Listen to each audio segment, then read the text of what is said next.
इस मलमूत्र से भरे शरीर में रखा ही क्या है जो उसके प्रति इतना आकर्षण है।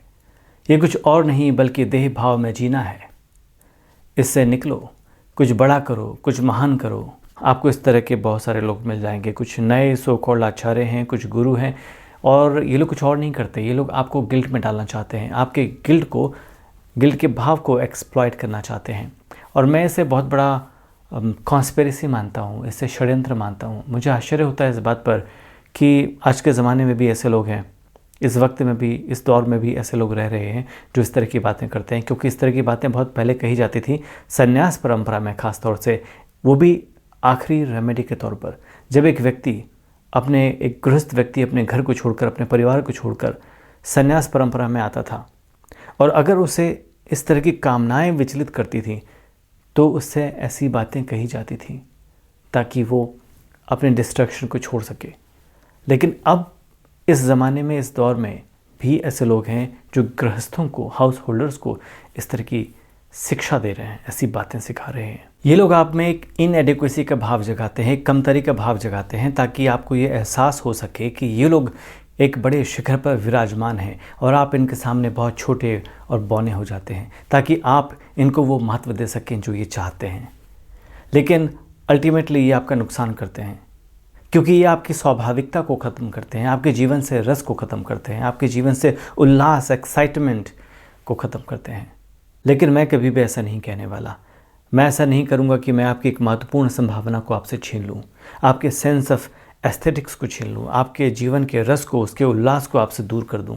चाहे एक आम इंसान हो या स्पिरिचुअल सीकर, ये जो चाहत होती है, किसी के साथ गहरे जोड़ने की चाहत होती है, ये एक बड़ी आध्यात्मिक ताकत होती है।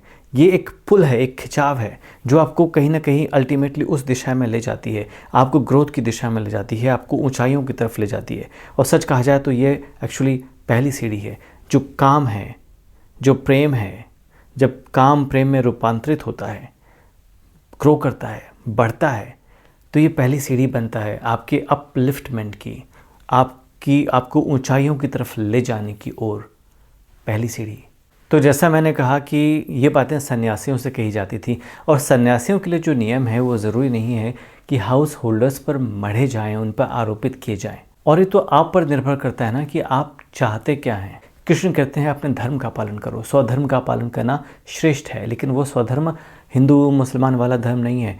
वो है आपको अपनी क्वालिटी को जानना होगा, आपको अपने स्टेटस को जानना पड़ेगा कि आपकी दिशा क्या है, आप अभी किस पॉइंट पर एग्जिस्ट करते हैं, कहाँ पर खड़े हैं, और यहाँ से आपका जीवन किस तरफ ले जा रहा है। आपके वो कौन से अनुभव हैं जो बाकी रह गए हैं, कौन से वो अनुभव हैं जो आपने जी लिए हैं, जिनको आपने भोग लिया है, जिनसे आप ओवरकम हो चुके हैं, जिनको आपने फुलफ़िल कर दिया है। तो जो अनफुलफिल्ड डिज़ायर है वो एक वैक्यूम है जिसकी तरफ आपकी चेतना जाना चाहती है, चेतना बहना चाहती है, और अगर उसको ब्लॉक कर दिया तो वो बहुत लंबे समय तक ब्लॉक रहने वाली है। प्रेम मिले या ना मिले, प्रेम में सफलता मिले या ना मिले, लेकिन ये आपको ज़रूर आगे ले जाएगा, क्योंकि ये इस तरह के अनुभव देकर जाएगा, आपके जीवन में उन अनुभवों का रास्ता खोलेगा जो आपको जीवन से फेस टू फेस कराएगा, जीवन के कुछ कड़वे सत्यों से, कुछ बड़े सत्यों से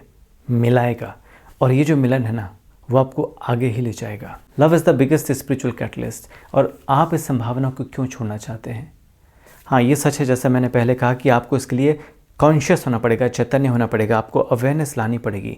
और अगर आप में अवेयरनेस है तो आपके रिलेशनशिप का, आपके प्रेम का, आपकी भावनाओं का, आपके अनुभवों का स्वरूप किसी भी तरह का हो, ये आपको एक न एक दिन ट्रांसफॉर्म ज़रूर करेगा। प्रेम आध्यात्म की पहली सीढ़ी है, फिर चाहे वो प्रेम पेरेंटल लव हो या रोमांटिक लव हो। Remember, this creation is a result of desire, kama the desire. Understand the nature of desire to know yourself and even to understand the highest truth of not only human life but the entire cosmos. Desire और वैराग्य संस्कार के बारे में एक interesting बात मैं आपको बताता हूँ। एक बार मेरे एक स्टूडेंट ने मुझसे पूछा कि जब हम भोजन करते हैं या कोई भी ऐसी चीज़ करते हैं जिससे हमें प्लेजर मिलता है, तो अगर हम उसको करते हैं तो वो हमारे मन में संस्कार पैदा नहीं करेगा, उसके प्रति अटैचमेंट को बढ़ाएगा नहीं। तो मैंने कहा कि अगर आप कोई भी चीज़ कॉन्शियसनेस के साथ करते हैं, अवेयरनेस के साथ करते हैं, you are enjoying, experiencing with awareness, then it becomes your meditation.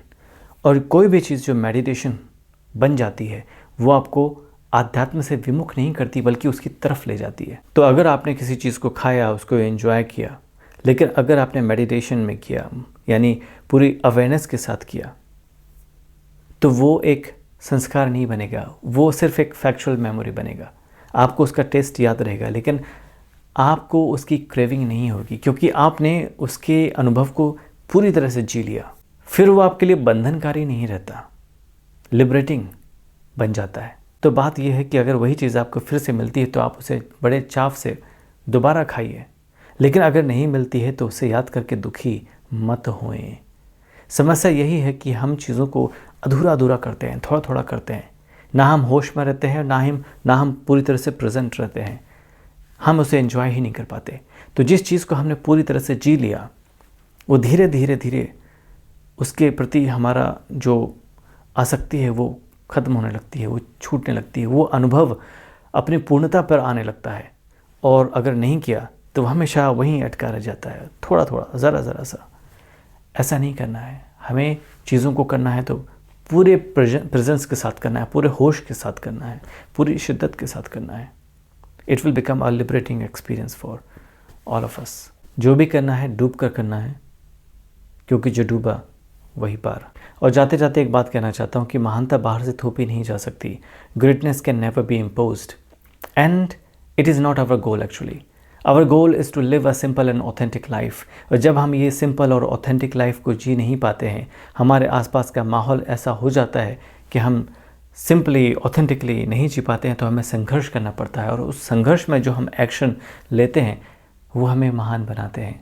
लेकिन महानता अपने आप में साध्य नहीं है, ग्रेटनेस साध्य नहीं है। साध्य तो है एक सिंपल और ऑथेंटिक लिविंग। ये कुछ ऐसा है जैसे morality is not for the sake of morality, morality is there only for society, for the sake of society. It has no meaning in itself. अगर आप इस दुनिया में इकलौते इंसान हैं तो मोरालिटी से आपको कोई काम नहीं, इससे आपको कोई वास्ता नहीं। लेकिन अगर आप अपने लाइफ को किसी और के साथ भी शेयर कर रहे हैं, आप इस दुनिया को किसी और के साथ शेयर कर रहे हैं, देन कम्स मोरालिटी, क्योंकि दूसरा भी है, जहाँ दूसरा है वहाँ आपको फॉलो करना है। तो मोरालिटी अपने आप में साध्य नहीं है, but it is only a means to fulfil, to make life effective, to make that sharing, that space sharing effective.